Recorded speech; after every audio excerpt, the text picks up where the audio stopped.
আমরা গত বছর আমাদের অনেক প্রিয়জনদের সাথে একসাথে রমাদান কাটিয়েছি, তাদের অনেকে কিন্তু এবছর আমাদের সাথে নেই।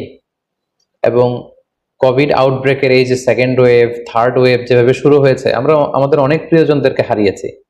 আমরা এই রমাদান কারা পুরো রমাদান পাবো আমরা জানি না, আবার আগামী বছরের রমাদান পর্যন্ত আমরা বেঁচে থাকবো কিনা সেটাও আমরা জানি না। সো এই রমাদান হতে পারে আমাদের জীবনের শেষ রমাদান। আমাদের we should consider this Ramadan the last and final chance in our life.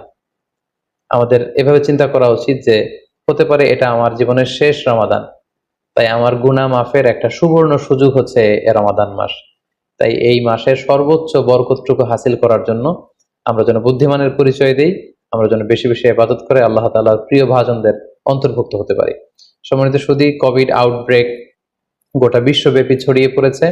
বিশেষ করে বাংলাদেশে সেকেন্ড ওয়েভের